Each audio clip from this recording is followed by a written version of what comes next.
My brothers and sisters, during our Christmas celebrations, I remarked that it was the 800th anniversary of the first nativity scene that was established by, and in light of this anniversary, I preached on some of the prominent figures that we know about in the nativity scene as a way of breaking open some of the mysteries of the incarnation. Another image that we find in the nativity scene, that of, talked about each one of them individually. Today I will talk about them in terms of a unit, of a holy family. And I would like to speak about them in terms of three things. Two of them come from the example of Abraham, and one that kind of links it to us in our modern day. The Holy Family is a family of obedience. The Holy Family is a family of humility. The Holy Family is a family of domesticality. As a holy family, the Holy Family of Jesus, Mary, and Joseph, each in their own ways, were obedient to the will of God. And as a family, they helped each other grow in this obedience. This obedience is an openness to a future that God has for each person and for each family and for each community. An openness to an uncertainty that guarantees new life. Like Abraham, who left his home and always followed God's command. God always said to Abraham throughout his life, "Go and I will show you." But God didn't show first. You had to go first. So Abraham would always be obedient and trust and would go. And then God would show him what either needed to be done or some blessing or some grace. And so it is with the Holy Family, each one open to the uncertainties of a future that is promised by an oath, a covenant by God. And being open to that promise and following that promise in trust. That is the first quality, the first virtue of the Holy Family.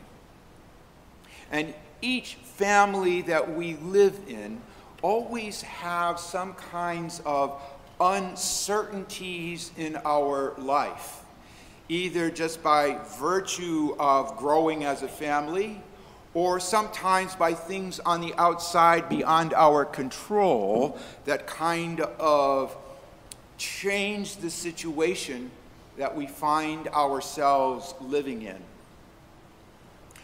Knowing that there is some kind of future in these sudden changes, and that this future is a gift to us from God, helps us to embrace these uncertainties, and by embracing these uncertainties enables us to grow as we accept them rather than fight them. Holy Family was not only a family of obedience and openness to the will of God, but the Holy Family was also a family of humility. That is to say, they knew their place in the world and in the situations all around them. They knew their place and they lived in it. The Holy Family is never portrayed as something outside of the ordinary. The Holy Family is never portrayed as some kind of upstart to the political or religious institutions of the day. The Holy Family found its place in all of that and lived in it. And we see that as in their example by their going to Jerusalem for purification and for presenting the firstborn as a priest in the temple. Why would this particular Holy Family do any of that? You know, Mary had this virgin birth. Why does she need to be purified? Jesus is the high priest of all humanity. Why does he have to be presented as a priest?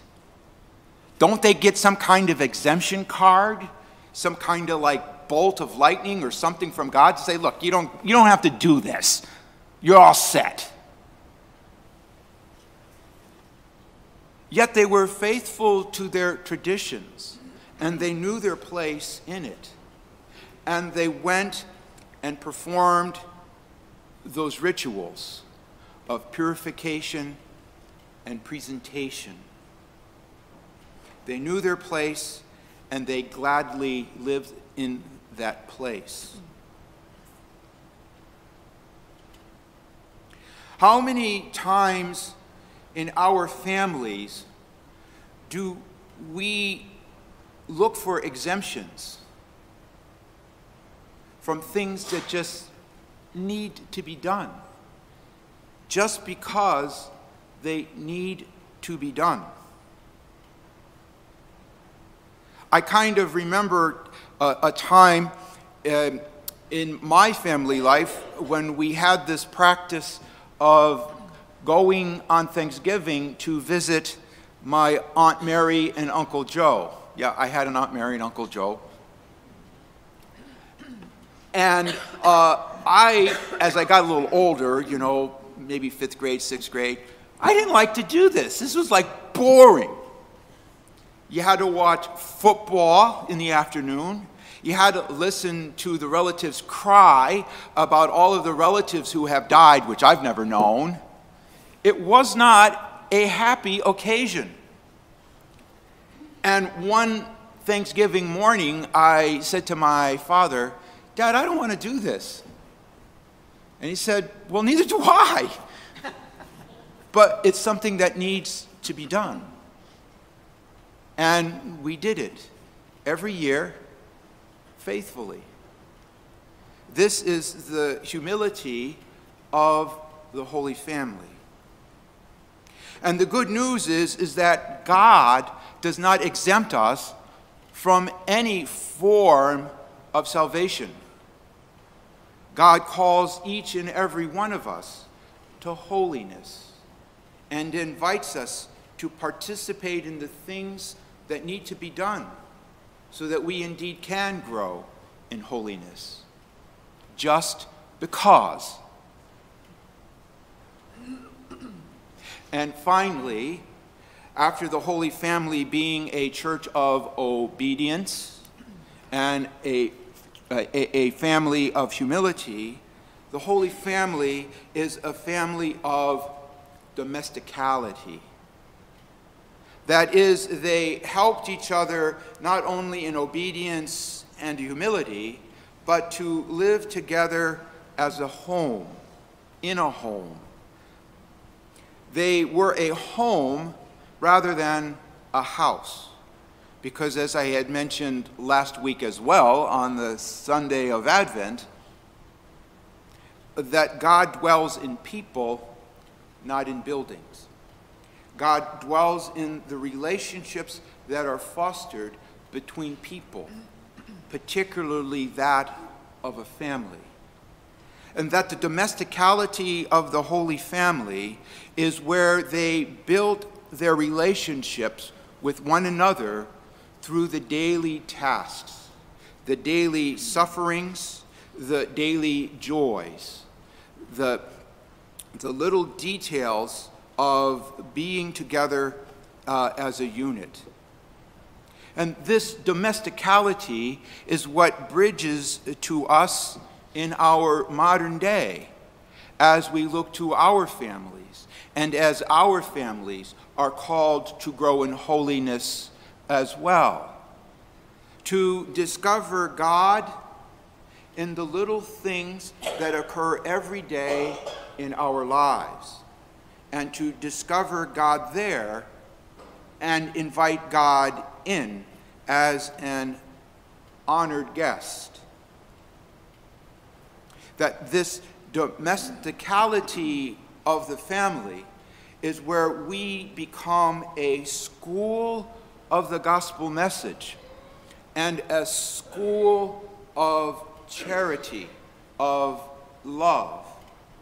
It is within the Holy Family, or it's within any family who strives for holiness, that we learn the virtues and struggles required of us to will the good of the other for the sake of the other, and also to learn to forgive one another when this tragically falls apart, sometimes in small ways, trespasses, sometimes in more significant ways, which are hard to handle.